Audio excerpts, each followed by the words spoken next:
Faites attention, vous qui aimez vous promener partout. Tu es un pasteur, mais tu te promènes, et puis tu mélanges. Un jour, un jeune garçon vient me poser la question, « Pasteur, quelle est la différence entre le prophétique et la divination ?» Des telles choses qu'on enseigne aujourd'hui aux jeunes gens, que la prophétie, c'est Dieu qui la donne. Mais quand tu entres dans la dimension de la voyance, c'est toi qui décides de voir. L'occultisme. L'occultisme. Ces termes voyance-là viennent d'où? Nous, on a grandi depuis qu'on est des bébés jusqu'aujourd'hui. On n'enseignait pas la voyance à l'église. Maintenant, on commence à enseigner la voyance. Les prophètes, au lieu de dire qu'ils sont seulement prophètes, ils disent qu'ils sont des voyants. Un nouvel évangile qui amène des démons, où on voit des jeunes garçons cherchant la parole de connaissance au lieu de jeûner, de prier, qui invoquent devant des bougies, avec des pentagrammes, avec des parfums. Ça vient d'où cet évangile? Et vous croyez de telles choses, et puis vous ratez l'enlèvement, parce que c'est l'occultisme. L'occultisme. 6e sens, occultisme. 3e œil, occultisme. Ce n'est pas écrit dans la parole.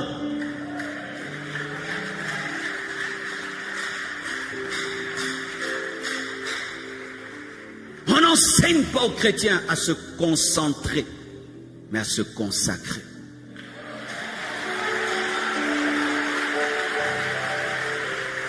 Dieu ne nous utilise pas par notre capacité de nous concentrer et regarder une bougie pendant des heures et des heures. Ce n'est pas l'évangile. Il faut croire en Jésus et aimer Jésus, vivre dans l'amour, et Dieu va t'utiliser. Il n'y a pas de formule spéciale, il n'y a pas d'heure spéciale. Des enseignements sur les anges. Nous ne connaissons que le nom de des anges, Michael et Gabriel, c'est tout. Tous les autres, on ne connaît pas. Et Lucifer qui s'est égaré. Mais des enseignements sur les anges. Oh, je marche avec mon ange, je marche avec le Saint-Esprit. Je marche avec le Saint-Esprit. Oh, tu dois connaître ton ange. Je n'ai pas le temps de connaître mon ange. Lui doit me suivre. Mais moi, je connais Jésus. Je connais le Saint-Esprit. Et je marche avec le Saint-Esprit. Je n'ai pas besoin de connaître mon ange. Je n'ai pas besoin. Ça paraît être des bons enseignements. Ce sont des hérésies.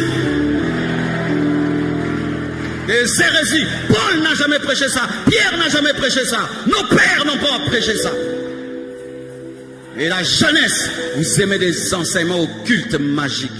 Les magiciens n'entreront pas au ciel.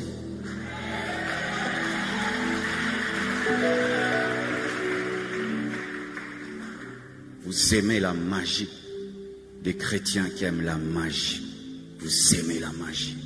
Vous aimez des enseignements où on vous prêche les kabbales juives. Vous aimez des enseignements, on va vous parler des parfums. Des enseignements, on va vous parler de l'eau. Des enseignements, on va vous parler des heures précises de prière. Paul n'a pas enseigné ça. Il a enseigné l'humilité. Il a enseigné la foi. Il a enseigné l'amour. Il a enseigné la prière. Il a enseigné la foi. Il n'a pas enseigné ces choses compliquées.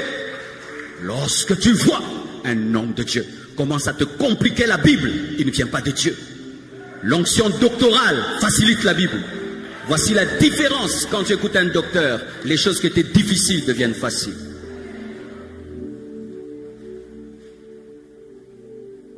Faites attention à ce que vous croyez. Un chrétien ne peut pas perdre son salut. Tu peux faire n'importe quoi, tu iras au ciel. Faire n'importe quoi, aller au ciel. On joue avec Dieu ou quoi? Une fois que tu es sauvé, Dieu t'aime, il t'aime.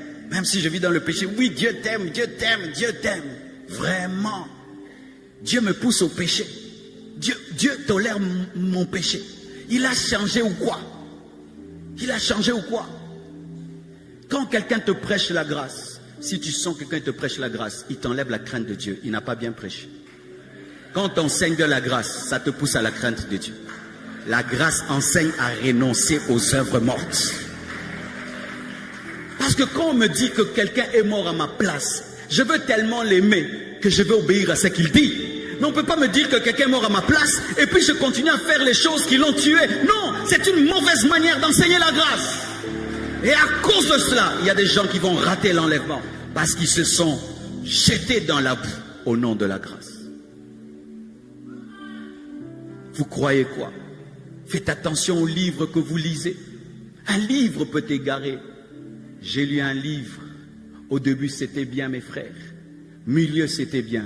À la fin, on commence à dire dans ce livre-là, quand tu veux prendre une décision, imagine des gens cause avec eux. Je dis, oh, mais ça c'est la télépathie.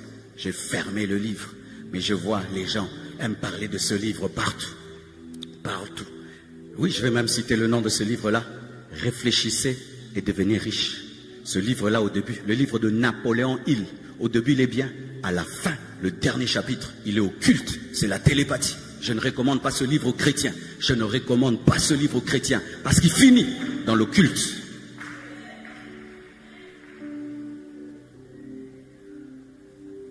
Ne lis pas tout livre. N'écoute pas toute prédication. N'écoute pas tout enseignement. Quand tu es la femme de quelqu'un, tu ne donnes pas ton oreille à tout le monde. Une véritable femme n'écoute pas tout le monde. Oui, n'écoute pas tout le monde. Et des fois on dit, oh, vous ne voulez pas que vos fidèles puissent se promener. Tout vrai pasteur ne veut pas que ses fidèles se promènent. Pourquoi? Dieu, je rendrai des comptes de vos âmes. Je rendrai des comptes. Je rendrai des comptes. Dieu me demandera vos âmes. Alléluia. N'écoutez pas des prédicateurs qui se contredisent. Tu écoutes celui-ci, casse l'autre, l'autre il casse l'autre. Tu vas croire quoi? C'est comme ça qu'on est des chrétiens qui ne font plus rien. Quand tu suis des conseils de régime, des fois tu arrêtes sur YouTube. Ceci te dit mange, l'autre ne mange pas, mange, ne mange pas, et puis tu laisses. Et des fois, quand tu es en train d'écouter trop, ceci va te dire, hey, la foi suffit. L'autre va te dire, la foi et les œuvres. Et puis après, tu bugs. C'est comme ça que vous buguez. Même quand vous allez sur YouTube, on ne clique pas sur toutes les vidéos. Il y a une vidéo que tu peux suivre comme ça. Il y a un venin, un serpent qui sort dedans. Il te mord. Ah. L'Esprit me dit de vous dire une chose. Tu sais que quand le diable te cherche dans le péché, impudicité, tout ça, il ne te trouve pas. Tu sais là où il va te chercher? Il va te chercher dans ta doctrine, la bouleverser. C'est tout. Et t'avoir. Il fut un temps, j'ai été attaqué par un esprit d'athéisme, mes frères, comme vous me voyez là. J'étais chrétien, serviteur de Dieu dans notre église. J'étais à l'université. Je vais à l'université. Le professeur dit que Dieu n'existe pas. Et la preuve qu'il donne, il dit parce que l'homme existe. Comme l'homme existe, Dieu n'existe pas. Frère, j'ai cru que ça ne m'avait rien fait. J'ai cru que ça ne m'avait rien fait. Mais quand je rentre à la maison, j'entends une voix qui me dit que Dieu n'existe pas. Le premier jour, je pense que c'est la blague, que ça va finir. Le deuxième jour, et plus le temps passait, la voix grandissait. Ce n'était plus une voix, c'était une pierre au niveau de mon esprit. Je sentais qu'il y avait quelque chose au niveau de mon esprit. Plus le temps passait, la pierre grandissait. C'est pourquoi on dit que quelqu'un a un cœur de pierre, c'est vraiment spirituel, c'est vrai. Mon cœur devenait une pierre. Quand je priais, une voix me disait, Adam et Ève, qui les a créés? Ce sont vos histoires. Est-ce que Dieu a créé Adam et Ève? Mes frères, pour que je prie, je devais m'efforcer. Vous savez, quand nous disons Amen, nous pensons que c'est naturel, c'est surnaturel, dire Amen. Quand mon pasteur prêchait, j'avais du mal à dire Amen. Je devais m'efforcer de dire Amen. Mais la voix me disait, arrête de dire Amen, il ment, c'est faux. Dieu n'existe pas. Et puis, j'ai senti que tout mon cœur était occupé par la pierre. Il n'y avait qu'une toute petite partie.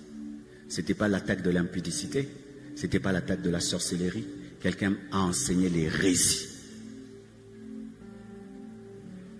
Alors un jour, je suis allé devant Dieu. J'ai pleuré, j'ai dit, Dieu, cette pierre est en train de grandir. Si tu ne fais rien, je ne croirai plus en toi. Et tu sais que je me sanctifie parce que je crois que tu existes. Mais si je ne crois plus que tu existes, je vais retourner à mes péchés. Fais quelque chose. Frère, si tu es sincère, Dieu ne t'abandonnera jamais. Et tu sais comment Dieu m'a sorti de là? Il m'a enseigné. Les voies de Dieu sont insondables. Des fois, tu peux avoir un grand problème. Tu penses que Dieu va utiliser des grandes méthodes, mais il va utiliser une petite méthode. Des fois, quand tu vois Goliath, tu penses que Goliath va être tué par un géant, mais sera tué par une petite pierre. Parce que Dieu n'est pas obligé d'avoir un géant contre un géant.